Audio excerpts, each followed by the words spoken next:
In today's lecture, I am going to start short question series of chapter 1 basic concepts, which is most important for concept reviews and exam point of view. Question 1, differentiate between atom and molecule.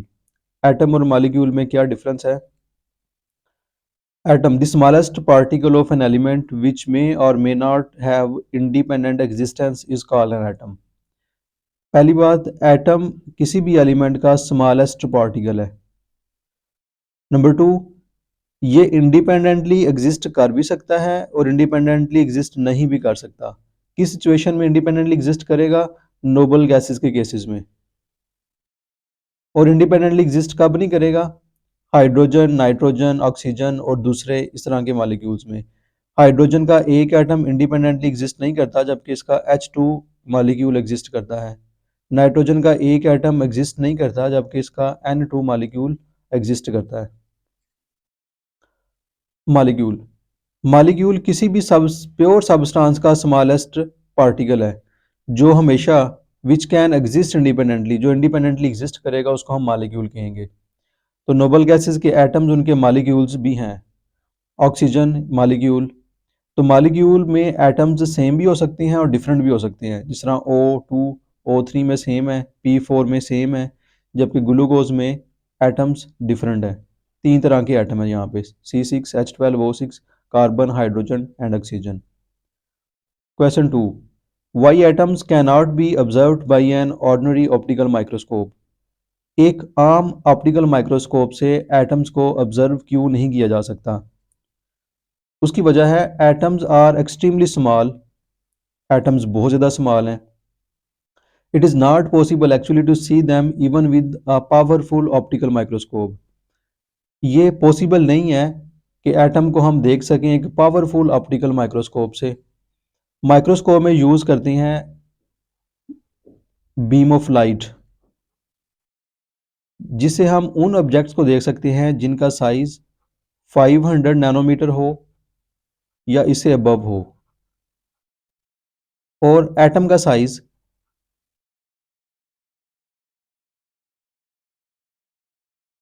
बहुत ज़्यादा small है wavelength of light से.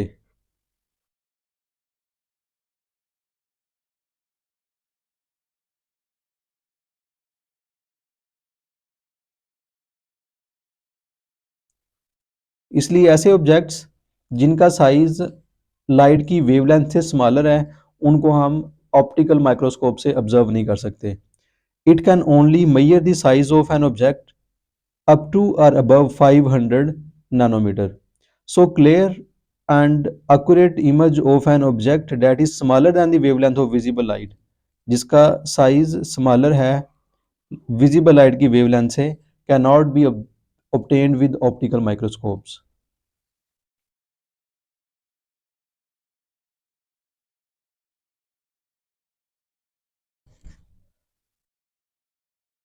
Question 3, define atomicity, give two examples.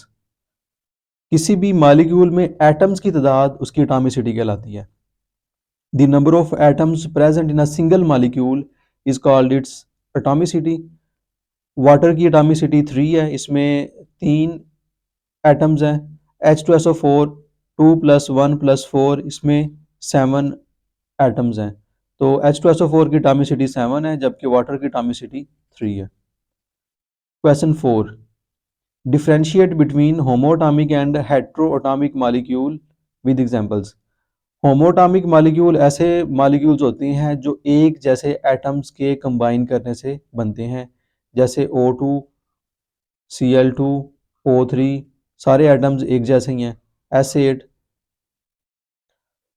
हेटेरोएटॉमिक molecule ऐसे molecules जो मुख्तलिफ तरह के atoms के कंबाइन करने से बनते हैं, जैसे शुगर. 3 मुख्तलिफ तरह के एटम्स हैं, कार्बन, हाइड्रोजन, ऑक्सीजन. अमोनिया 2 तरह के एटम्स हैं, नाइट्रोजन और हाइड्रोजन. क्वेश्चन 5, डिफाइन आइन and give its to examples. Ions ऐसी स्पीशीज हैं जिनके ऊपर पॉजिटिव या नेगेटिव चार्ज होता है, उनको हम आइंस कहते हैं. इनकी 2 टाइप्स हैं, पॉजिटिव आइंस, उनको कैटायन भी बोलते हैं. नेगेटिव आइंस, इनको हम अनायन भी बोलते हैं. तो पॉजिटिव आइन या नेगेटिव आइन, कटाइन या अनाइन कब बनते हैं? जब उनके एटम्स में से इलेक्ट्रॉन लूज होते हैं या वो इलेक्ट्रॉन को गेन करते हैं, तब वो कटाइन या अनाइन बनाते हैं। Question 6, define कटाइन and anion. कटाइन एक ऐसा आइन है जिसके ऊपर पॉजिटिव चार्ज होगा। बनेगा कब? जब एक एटम एक या एक से ज़ायद इलेक्ट्रॉन को लूज करेगा तो उस पर पॉजिटिव चार्ज आएगा, उसको हम कटाइन कहेंगे। अनाइन एक ऐसा एटम जिसके ऊपर नेगेटिव चार्ज आ जाए, उसको हम अनाइन कहते हैं। फॉर्मेशन इसकी कैसे होती है? जब कोई न्यूट्रल एटम एक या ज़ायद इलेक्ट्रॉन को गेन करता है तो उसके ऊपर नेगेटिव चार्ज आ जाता है।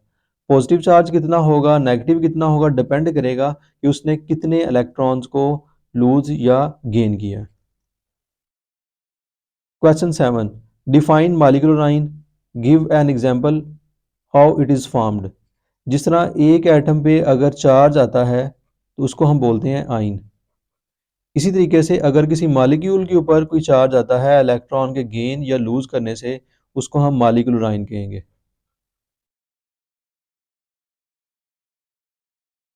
एन आइन which is formed when a molecule loses और गेन्स एन इलेक्ट्रॉन। जब मॉलिक्यूल लूज या गेन करेगा इलेक्ट्रॉन को, जैसे CH4 positive, NO positive, N2 positive, तो ये मॉलिक्यूलर आइंस हैं। अब इनकी जनरेशन कैसे होती है? Molecular ions can be generated by passing of high energy electron beam as alpha particles और X rays through molecules in gaseous state. जब हम इनकी गैशियस स्टेट में सट्राई करवाते हैं अल्फा पार्टिकल्स या बीम ऑफ इलेक्ट्रॉन्स, तो ये उनके इलेक्ट्रॉन्स को नॉकआउट कर देते हैं। जैसे ही नॉकआउट करेंगे तो ये पॉजिटिव आइन में कन्वर्ट हो जाएंगे। Question 8, define atomic mass unit, give its value in grams. Atomic mass units को बताने से पहले मैं एटॉमिक मास का बताता हूँ। एटॉमिक मास किसी एटम का मास है जो कि हम स्टैंडर्ड कार्बन 12 से कंपेयर करके निकालते हैं कि कोई एटम कार्बन 12 के एक एटम से कितना भारी है या हल्का है। तो इसमें हम कार्बन 12 के 12th पार्ट करते हैं, 12 पार्ट करते हैं। तो जो उसका 12th पार्ट होता है, कोई दूसरा एटम उससे कितना हल्का है या कितना भारी है, उससे हम अंदाज़ा लगाते हैं कि वो उस एटम का मास क्या होगा। तो इसके लिए जो यूनिट यूज़ किया जाता है उसको बोलते हैं एटॉमिक मास यूनिट। तो बेसिकली ये एक मास यूनिट है जो इक्वल होता है 1/12 of the mass of carbon 12 atom. इसको AMU से रिप्रेजेंट करते हैं। कार्बन का रिलेटिव एटॉमिक मास है 12.0000 MU, जो कि स्टैंडर्ड के तौर पर यूज़ होता है। And relative atomic mass of hydrogen is 1.008 AMU। Question 9, why relative atomic mass unit is used. हम ये यूनिट क्यों यूज़ करते हैं? The masses of the atoms are extremely small. Atoms के मैसेज बहुत ज़्यादा स्मॉल हैं। हमारे पास कोई ऐसा बैलेंस नहीं है जिसके ज़रिए से हम उसका वेट कर सकें इतने ज़्यादा स्मॉल मास का। तो इसलिए हम relative atomic mass unit scale use करते हैं, यानी एक एटम के मास को दूसरे एटम जो कि कार्बन है के साथ कंपेयर करते हैं। अब वो है कितना? Which is exactly 1/12 the mass of a carbon 12 atom, जो कार्बन 12 एटम के 12th पार्ट के इक्वल है। AMU में इसकी वैल्यू आएगी 1.66 क्रॉस 10 टू पावर -24 ग्राम्स और केजी में 10 to power -27 kg। Question number 10, why atomic masses mentioned in the literature are in fraction. Literature में जो एटॉमिक मैसेज गिवन है वो फ्रैक्शन में क्यों हैं, वो उनकी वैल्यूज़ पॉइंट्स में क्यों हैं? तो उसकी दो वजूहात हैं। The atomic message depend upon the number of possible isotopes. Her element के नंबर ऑफ पॉसिबल आइसोटोप्स होते हैं, 2 3 4 5 ऐसे, और हर एक की एक नेचुरल अबंडेंस होती है।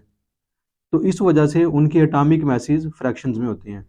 Most of the elements have more than one natural isotope having different message, since the atomic mass of an element is the average relative mass of all the natural isotopes of that element।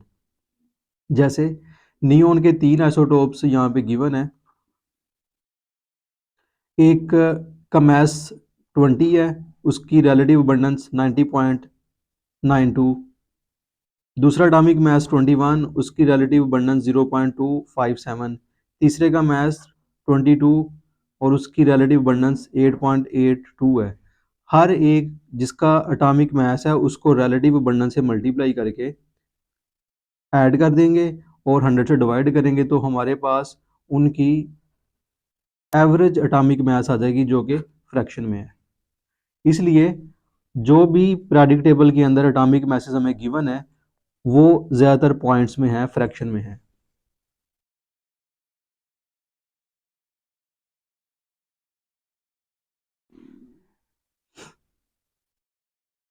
11. What are isotopes? Why they have same chemical but different physical properties? हमने ये पढ़ा था कि Dalton's theory के मुताबिक कि किसी भी एलिमेंट्स के तमाम एटम्स एक जैसे होते हैं।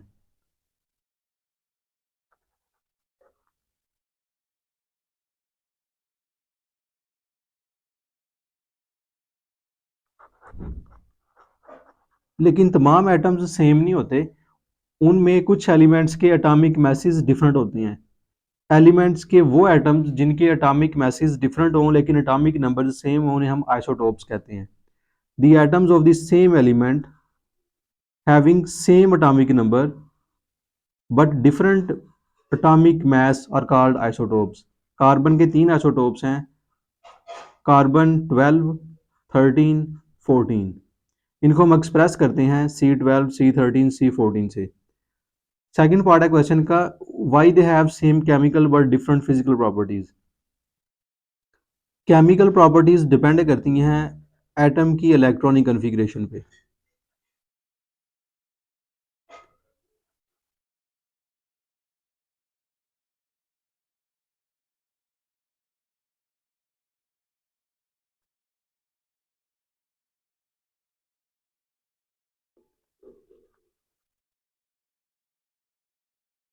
जैसे कार्बन के 3 आइसोटोप्स हैं, 612, 613, 614। इसमें नंबर ऑफ इलेक्ट्रॉन्स हैं 6, number of protons 6, 6, 6, number of neutrons 6 हैं, 7, 8। इलेक्ट्रॉनिक कन्फिग्रेशन डिपेंड करती है number of electrons present in the outermost shell. Number of electrons एक जैसे हैं इसलिए इलेक्ट्रॉनिक कन्फिग्रेशन सेम है तो केमिकल प्रॉपर्टीज सेम होंगी। डिफरेंट फिजिकल प्रॉपर्टीज डिपेंड करती हैं मास नंबर पे। मास नंबर जो है वो डिफरेंट है तीनों आइसोटोप्स का, तो हम कह सकते हैं कि फिजिकल प्रॉपर्टीज डिफरेंट होंगी। तो सेम इलेक्ट्रॉनिक कन्फिग्रेशन होने की वजह से केमिकल प्रॉपर्टीज सेम है और मास नंबर डिफरेंट होने की वजह से फिजिकल प्रॉपर्टीज डिफरेंट है। Question 12, explain relative abundance of isotopes with suitable example. Relative abundance से मुराद एक एलिमेंट के डिफरेंट आइसोटोप्स सैंपल के अंदर कितनी कितनी परसेंटेजेस में मौजूद हैं वो उसकी रिलेटिव अबंडेंस कहलाएगी। जैसे नियोन के 3 आइसोटोप्स हैं और तीनों जो हैं वो अलग-अलग 90.92, ये 20 वाले की परसेंटेज है, 21 वाले की 0.257, 22 एटॉमिक मास वाले की 8.82% है। तो ये मिलके 100% कंपोजिशन करेंगे एक एलिमेंट की। Question 13, what are monoisotopic elements, give one example. ऐसे एलिमेंट्स जिनका सिर्फ एक आइसोटोप हो, सिंगल आइसोटोप हो, उन्हें हम मोनो आइसोटोपिक एलिमेंट्स कहते हैं। For example arsenic, fluorine, iodine, gold, इनके सिंगल एक आइसोटोप्स मौजूद हैं। 14, what is the function of ionisation chamber in mass spectrometer. Mass spectrometer में आयनाइजेशन चैम्बर का क्या फंक्शन है? ये वाला पोर्शन आयोनाइजेशन चैम्बर कहलाता है।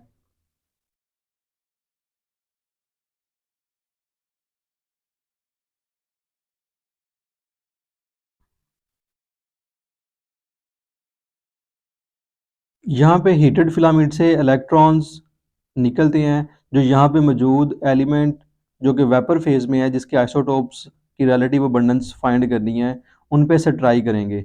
जैसे ही उन पे से ट्राई करेंगे तो उनको आयोनाइज कर देंगे। जैसे ये एटम है, ये उसमें इलेक्ट्रॉन है, जब हाई एनर्जी इलेक्ट्रॉन्स इस पे से ट्राई करेंगे तो इसको यहाँ से नॉक आउट कर देंगे। तो ये एक वेपर एटम एक आयन में कन्वर्ट हो जाएगा, पॉजिटिव आयन में, जिसकी definite m over e value होगी, मास टू चार्ज रेशो होगी। तो चूंकि आयोनाइजेशन का जो प्रोसेस है वो इस चैम्बर में हो रहा है, इसलिए इसको हम आयोनाइजेशन चैम्बर कहते हैं। The ionization chamber, in ionisation chamber the vapours are bombarded with fast moving electrons. यहाँ पे फास्ट मूविंग इलेक्ट्रॉन्स से बोmbardment की जाती है from an electron gun, heated filament से। The atoms present in the form of vapours, जो atom vapour की form में है वो कोलाइड करेंगे इलेक्ट्रॉन से, इलेक्ट्रॉन उनके ऊपर बम्बार्ड होंगे। The force of collision knocks out electrons from from atoms. Electrons वहाँ पे मौजूद जो स्ट्राइकिंग इलेक्ट्रॉन है वो एटम में मौजूद इलेक्ट्रॉन्स को नॉक आउट करेंगे।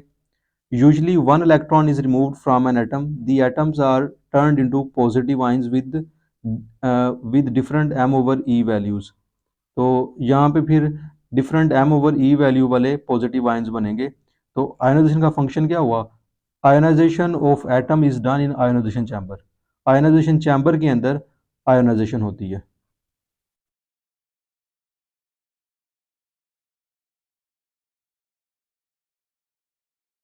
15. What is the function of electric field in mass spectrometer? Electric field का मास स्पेक्ट्रोमीटर में क्या फंक्शन है? ये एक परफोरेटेड नेगेटिव ग्रिड यहाँ पे अप्लाई किया जाता है, जिसका काम एक्सेलेरेटर का है। यानी इलेक्ट्रिक फील्ड एक एक्सेलेरेटर का काम कर रही है।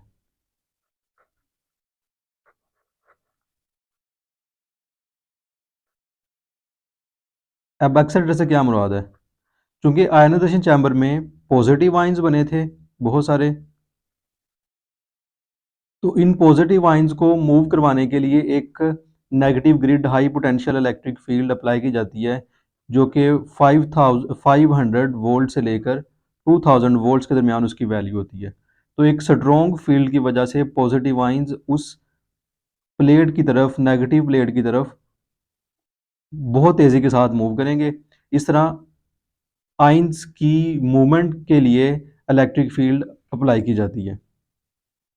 The positive ion of each isotope has its own m over e value.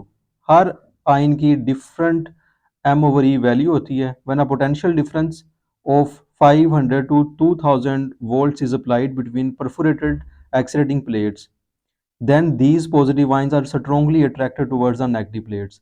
तो ये एक्सेलरेटिंग प्लेट्स स्ट्रॉन्गली अट्रैक्ट करती हैं इन पॉजिटिव आयंस को।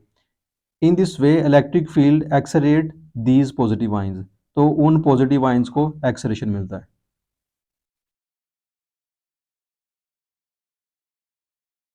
16.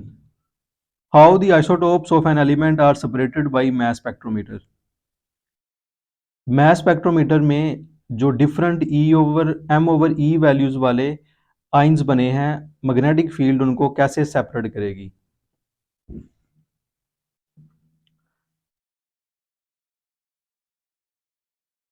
जैसे इलेक्ट्रिक फील्ड का काम एक्सरेशन का है, आयंस को एक्सरेट करना है, इसी तरह मैग्नेटिक फील्ड का काम आयंस को सेपरेट करना है on the basis of their different M over E values. ये एनालाइज कर रही है उन्हें। तो मैग्नेटिक फील्ड का काम एक एनालाइजर का है, सेपरेटर का है। The positive ion of each isotope has its own m over e values. These ions are allowed to pass through a strong magnetic field of strength H. फिर उनको एक स्ट्रॉन्ग मैग्नेटिक फील्ड से पास करवाया जाता है। ये एक ग्रीन में जो नज़र आ रही है, एक मैग्नेटिक फील्ड अप्लाई की गई है, which separates them on the basis of their mass to charge values and ions begin to move in a circular path. तो जैसे ही एक स्ट्रीम आ रही है पॉजिटिव चार्जेस की, तो पॉजिटिव चार्जेस जैसे ही मैग्नेटिक फील्ड से पास करेंगे तो वो डिफरेंट पाथ्स पे बेंड होंगे.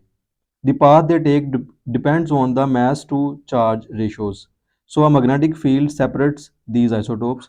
इस तरह magnetic fields in different isotopes को सेपरेट करेगी. जिसका मैस ज़्यादा होगा उसका रेडियस ग्रेटर होगा, जिसका मैस कम होगा उसका रेडियस भी कम होगा सर्कुलर पाथ का.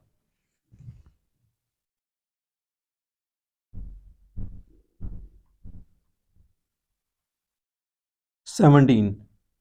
Explain mathematical relationship for mass to charge of an ion in mass spectrometry.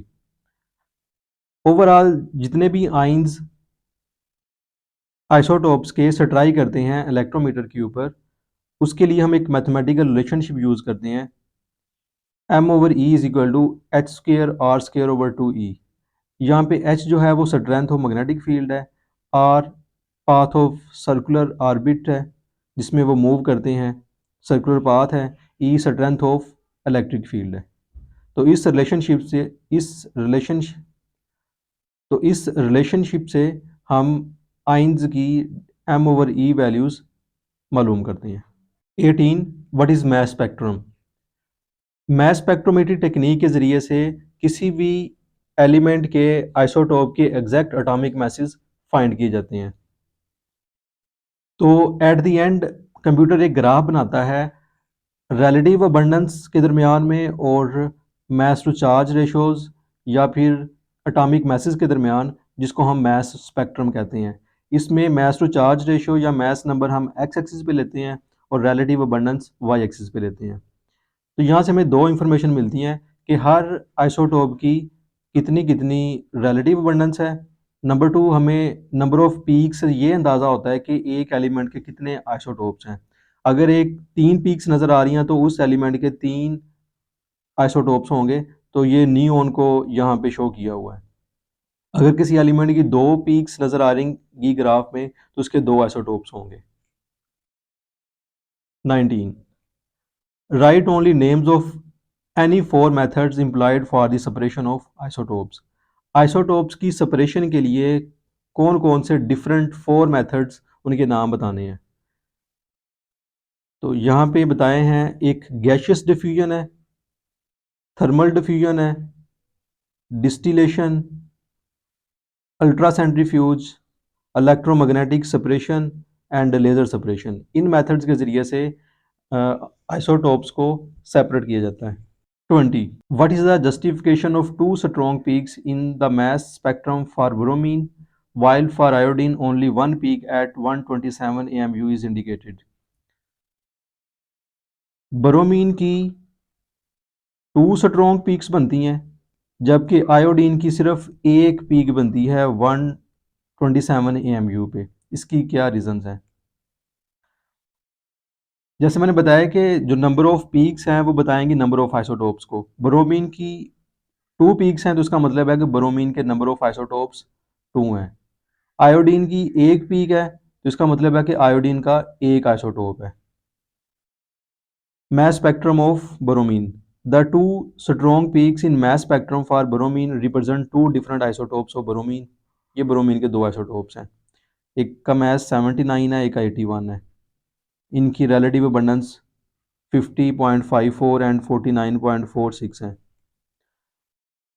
Iodine का एक पीक बनती है 127 AMU पे, तो ये रिप्रेजेंट कर रही है उसके एक आइसोटोप को. 21. How do you deduce the fractional atomic masses from the relative isotopic abundance? Give 2 examples in support of your answer. Question है, relative isotopic abundance अगर गिवन हो तो वहाँ से फ्रैक्शनल एटॉमिक मैसेज कैसे फाइंड आउट किए जाएंगे. उसके लिए 2 एग्जांपल्स देनी है. पहली एग्जांपल, नियोन के 3 आइसोटोप्स हैं, 20 एटॉमिक मास, 21, 22. इनकी परसेंटेजेस गिवन है. ये यहाँ से हमने एवरेज एटॉमिक मास फाइंड करना है जो कि फ्रैक्शन में आएगा. 20 एटॉमिक मास वाले को उसी की जो रिलेटिव अबंडेंस है उससे मल्टीप्लाई करना है. 21 वाले की परसेंटेज इतनी है, 22 वाले की 8.82 है। सबको ऐड करके 100 पे डिवाइड करना है, आंसर आएगा 20.18 AMU। तो इस तरह से हमने आइसोटोप की रिलेटिव अबंडेंस से फ्रैक्शनल एटॉमिक मास फाइंड किया, जिसको हम रिलेटिव एटॉमिक मास भी कहते हैं, एवरेज एटॉमिक मास भी कहते हैं। एग्जाम्पल 2, क्लोरीन के दो आइसोटोप्स हैं, एक का मास 35 है, एक का 37 है। इन दोनों की परसेंटेजेस हैं 75.53 30 वाले की, 24.47 37 वाले की। तो हम क्या करेंगे, 35 वाले को उसके अबंडेंस से मल्टीप्लाई करेंगे, 37 को उसकी रिलेटिव अबंडेंस से मल्टीप्लाई करेंगे, दोनों को ऐड करेंगे और 100 पे डिवाइड करेंगे, आंसर आएगा 35.489 AMU। इस तरह हम रिलेटिव आइसोटोपिक अबंडेंस से फ्रैक्शनल एटॉमिक मास या average atomic mass find out करते हैं। 22, no individual neon atom in the sample of the element has a mass of 20.18 AMU, discuss। ये एग्जाम्पल पहले भी रिपीट हो चुकी है। Average atomic mass find out किया है नियोन का, वो आया है 20.18 AMU। आप देख सकते हैं कि नियोन के 3 आइसोटोप्स हैं, तीनों का मास है 20, 21, 22। किसी का भी मास 20.18 AMU नहीं है। तो क्वेश्चन यही है, नो इंडिविजुअल नियोन एटम, कोई भी इंडिविजुअल नियोन एटम में जो सैंपल में है उसका मास 20.18 AMU नहीं है। तो फिर 20.18 AMU किधर से आया है?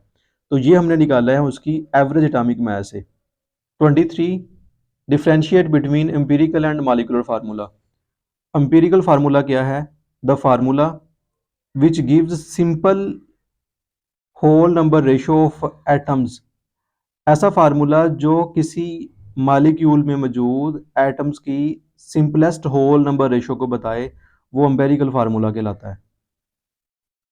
Molecular formula, the formula which gives actual number, जो एक्चुअल नंबर ऑफ एटम्स के बारे में बताए एलिमेंट्स के एक मॉलिक्यूल में, उसे हम मॉलिक्यूलर फार्मूला कहते हैं। जैसे ग्लूकोज का मॉलिक्यूलर फार्मूला है C6H12O6 और इसका एम्पिरिकल फार्मूला है CH2O। इसमें कार्बन के 6 एटम्स हैं, हाइड्रोजन के 12 एटम्स हैं, ऑक्सीजन के 6 एटम्स हैं। तो जब इसको 6 से डिवाइड करेंगे तो सिंपलेस्ट रेशो बनेगी 1:2:1, जो कि है कार्बन का 1 एटम, हाइड्रोजन के 2 एटम्स, ऑक्सीजन का 1 atom.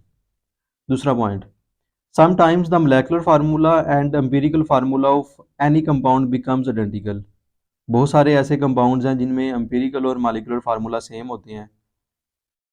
Water, carbon dioxide, NH3।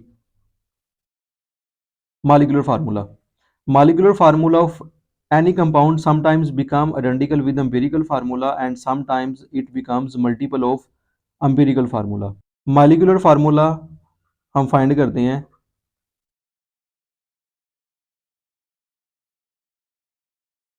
Is equal to n times empirical formula. अगर यहाँ पे n 1 के इक्वल आएगा तो molecular फार्मूला और empirical फार्मूला सेम होंगे, जैसे मैंने ये एग्जांपल्स दी हैं। लेकिन अगर n की वैल्यू नॉट इक्वल टू 1 है, वो 2 है, वो 3 है, 4 है, 5 है, तो एम्पिरिकल और मॉलिक्यूलर फार्मूला सेम नहीं होंगे। Point number 3, both covalent and ionic compounds have empirical formula. दोनों के होते हैं, कोवलेंट कंपाउंड्स के भी होते हैं और आयनिक कंपाउंड्स के भी एम्पिरिकल फार्मूलाज होते हैं।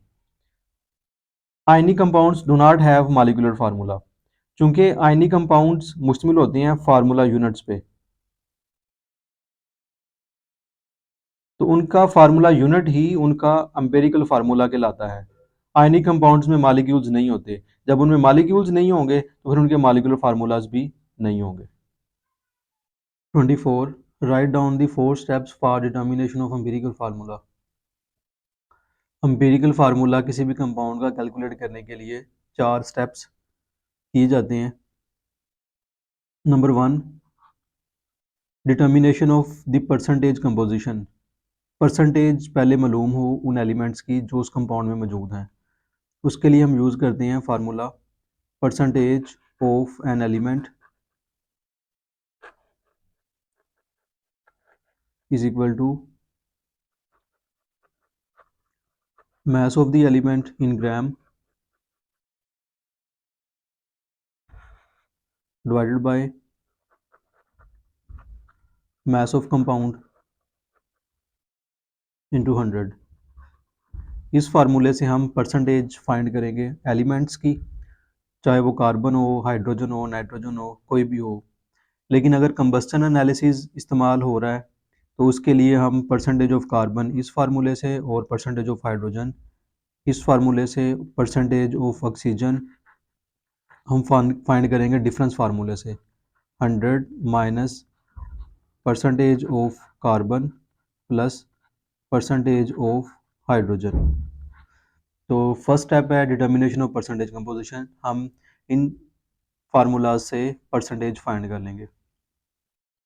Number 2, finding the number of moles of each element. Her element के मोल्स फाइंड करने हैं, मोल रेशो फाइंड करनी है परसेंटेज फाइंड करने के बाद। कैसे करेंगे? For this purpose divide the percentage of each element. हमने डिवाइड करना है परसेंटेज को बाय इट्स एटॉमिक मास, उसके एटॉमिक मास से। मैं एक एग्जांपल से ये एक्सप्लेन करता हूँ, बुक में ये एग्जांपल दी हुई है। एक ऑर्गेनिक कंपाउंड है, उसमें 3 एलिमेंट्स हैं, कार्बन, हाइड्रोजन, ऑक्सीजन। कार्बन की परसेंटेज है 40.92, हाइड्रोजन की 4.58, ऑक्सीजन की 54.5। ये परसेंटेजेस हैं। मोल रेशो के लिए हम डिवाइड करेंगे 40.92 को कार्बन के एटॉमिक मास 16 से, 4.58 को डिवाइड करेंगे हम हाइड्रोजन के मास 1.008 से। ऑक्सीजन के लिए हम करेंगे 16 से डिवाइड। इसका आंसर आएगा 3.41, इसका आंसर आएगा 4.54, इसका आंसर आएगा 3.41। Third step, determination of atomic ratio of each element. हम एटॉमिक रेशोज फाइंड करेंगे। कैसे? Divide the number of moles, जो हमें मोल्स मिले हैं हर एलिमेंट के, उसको हम स्मॉलेस्ट नंबर से डिवाइड करेंगे, जो सबसे स्मॉलेस्ट नंबर होगा। 3.41, इन तीनों में से स्मॉलेस्ट 3.41 ही है, इसी से डिवाइड करेंगे। 4.54 डिवाइडेड बाई 3.41,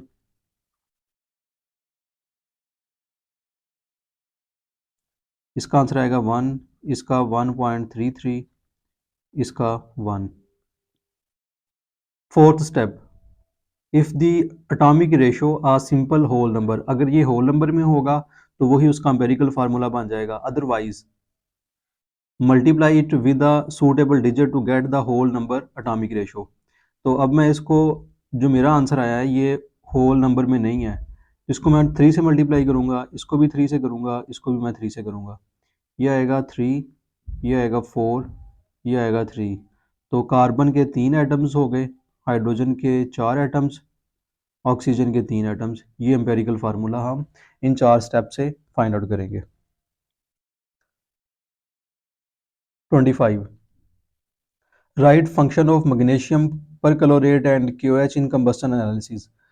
कंबस्टन एनालिसिस के दौरान जब ऑर्गेनिक कंपाउंड की बर्निंग होती है तो उससे 2 कंपाउंड्स जनरेट होते हैं, एक कार्बन डाइऑक्साइड और एक water.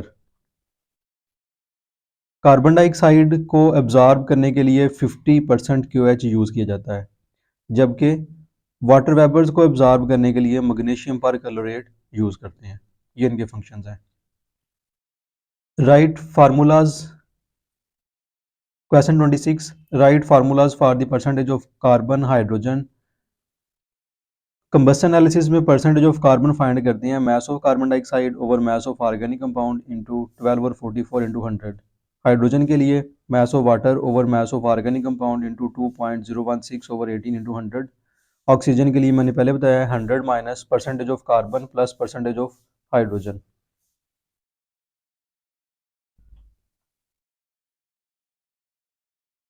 Question 27, why oxygen can not be determine directly in a combustion analysis.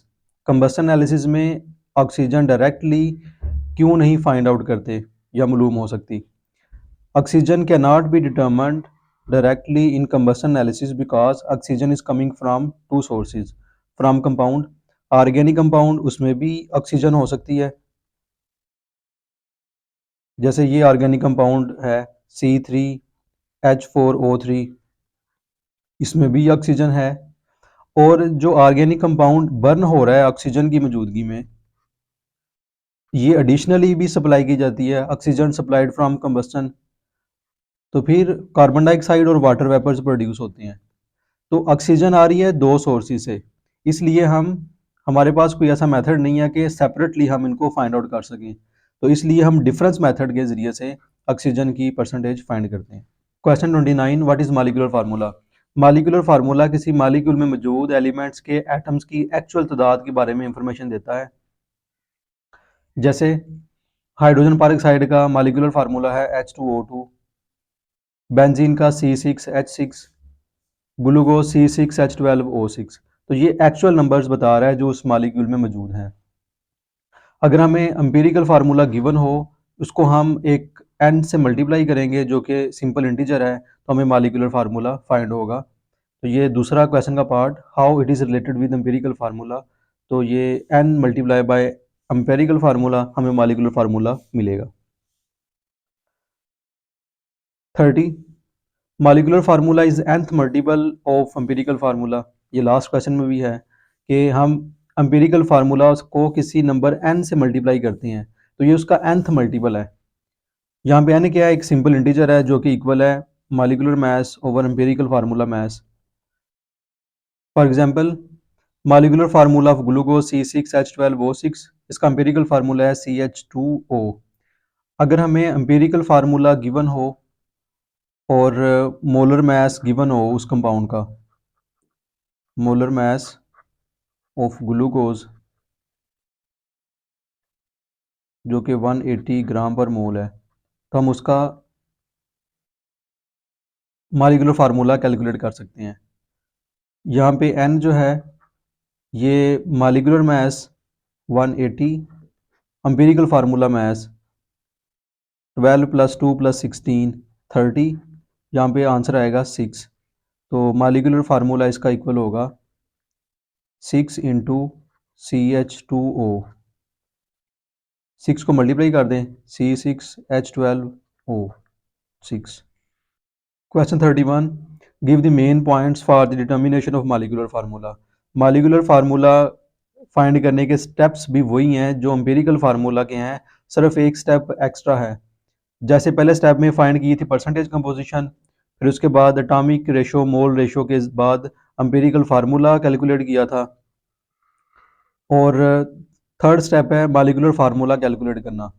तो जैसे मैंने बताया कि अगर हमें एम्पिरिकल फार्मूला गिवन है और मोलर मास गिवन है, तो हम फार्मूला के ज़रिए से molecular formula is equal to n cross empirical formula के ज़रिए से मॉलिक्यूलर फार्मूला कैलकुलेट कर सकते हैं। 32, अ कंपाउंड में have same empirical and molecular formula justified. बहुत सारे कंपाउंड्स ऐसे हैं जिनका एम्पिरिकल और मॉलिक्यूलर फार्मूला सेम है, तो molecular formula is equal to n cross empirical formula. अगर यहाँ पे n की वैल्यू 1 हो जाए किसी कंपाउंड के लिए, तो उनका एम्पिरिकल और मॉलिक्यूलर फार्मूला सेम होगा, जैसे water, carbon dioxide, ammonia, methane, sugar, इनका एम्पिरिकल फार्मूला और मॉलिक्यूलर फार्मूला सेम है क्योंकि इन सब के लिए n की वैल्यू 1 है। लेकिन अगर n की वैल्यू 1 के इक्वल ना हो, ग्रेटर देन 1 हो, और 2 3 4 5 कोई भी वैल्यू हो, इस केस में एम्पिरिकल फार्मूलाज और मॉलिक्यूलर फार्मूलाज डिफरेंट होते हैं।